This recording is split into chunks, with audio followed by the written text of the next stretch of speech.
We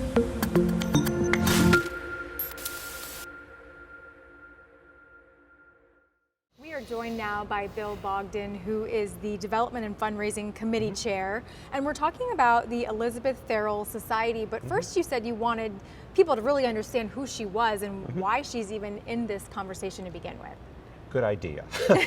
So we are just coming off our 100th anniversary of celebrating CEC, and I think we all have known a person named Elizabeth Farrell, but I think in the 100th, we really were celebrating the beginning of CEC, which began back in 1922. Wow. Elizabeth Farrell was the daughter of Irish immigrants who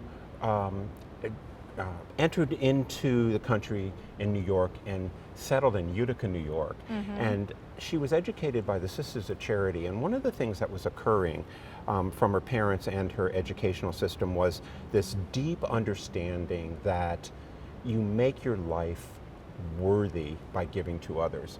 And so she chose education, and she became a teacher in the Utica area and decided it wasn't enough. Well, at the same time, the United States was blossoming with 8 million immigrants who were coming into the New York City alone. She decided she wanted to be in New York City. And so she left her teaching and started teaching for the New York City School District, and realized that the need was so expansive that she had to think differently about education. And what she did was she created the first, what were called the ungraded classrooms for New York City. That became the foundation of what we know today as special education. And so as she was growing the programs, what was beginning to happen was the formation of groups of people who understood that when you have the depth of need in poverty, children who had never been educated, children who came to this country and were born in this country with exceptional needs, needed a different way of being educated. And so she started training other teachers while she was also organizing these programs, these ungraded classrooms in New York City. And in 1922, in the summer of 1922, with 12 teachers, they decided they were going to create an association. Wow. And that was the Council for Exceptional Children. 100 years later, here we are, with now well over 20,000 members, international, and in many ways the vanguard of special education as we know it today. I love that. I've absolutely loved hearing that history. And you mentioned that when you're part of an organization, it's about not only what you get from that, but what you give. That's so right. why, talk about joining that society. Why would a member want to join? I think one of the things, as I read her history and understood the evolution of CEC, was the organizational DNA that was developed under the understanding historically of why she did what she did, and how that established for education a unique perspective on special education. And one of the things that has always been so important to me, well, two things. One was that it takes more than a classroom teacher. It takes a group of people who represent every type of service that a child or a family might need. That happened in 1922 when she felt you had to have the court systems involved, the prison systems, you had to have mental health services, you had to have every social service agency that looked at a child in a holistic way in 1922. That became the basis of the DNA for CEC. The second thing that I think occurred was that you created that network. And over these 100 years, we've created the network. So why a society?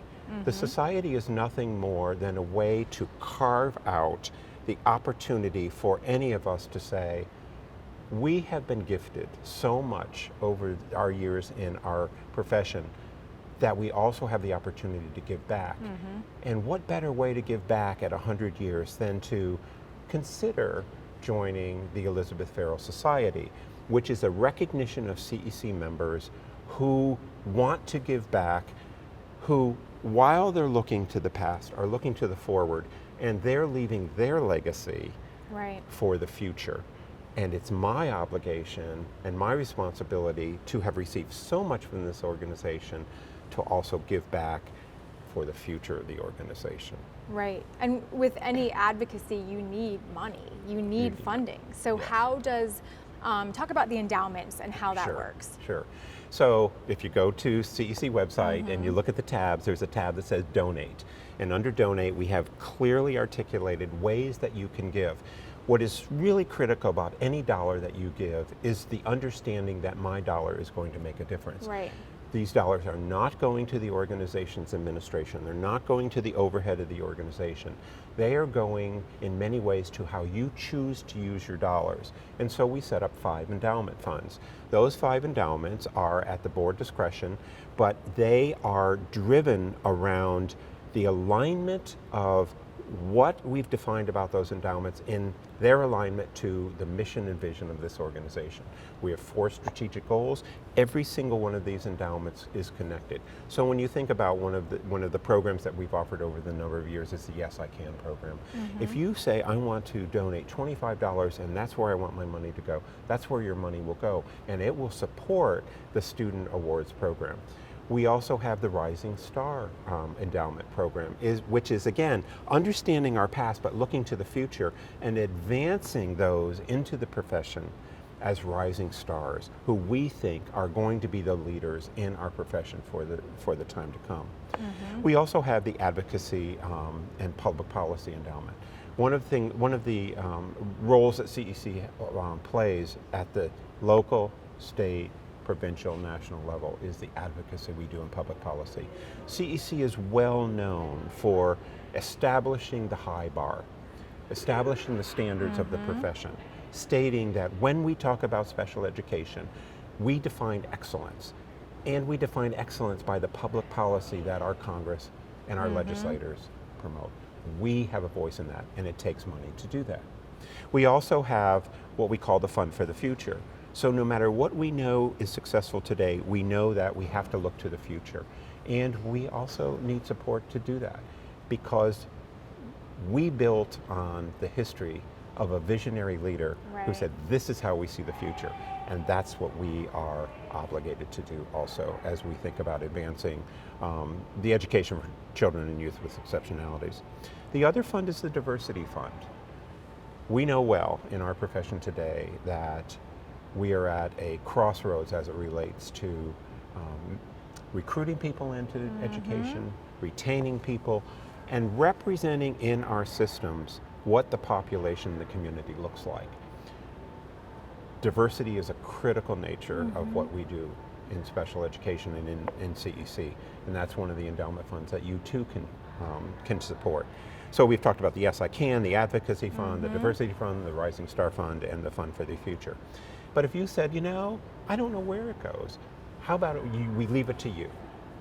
Where needed, as needed. That's where I want my dollars to support, and we allow that too. There are 2 other ways that we can, here I am selling, there's the legacy. We have a process of recognizing and honoring a person who is either living or has passed through a legacy proclamation. That is also tied to a legacy contribution, honoring someone. You can also honor someone with any of your donations just by simply going to the tribute wall. Donate $25, donate $50, you can do it in honor of someone, and their name and your name will appear on our tribute wall, which is a virtual placement. So there are multiple ways. We can get into long conversations about legacy giving as it relates to wills and bequests and insurance, but we have all of that. While you're here, come to the CEC Hub. We have our fundraising booth. I'll be there when I can be there, and we have our team there to talk with you about that. Again, you can also go to our website. You have direct contact with names, and happy to talk with you at any time. Yeah, it's very clear that the donations translate, to helping these kids, directly translate to that. So, Bill, you were a wealth of information. Thank you so much for talking with us. All right. My pleasure.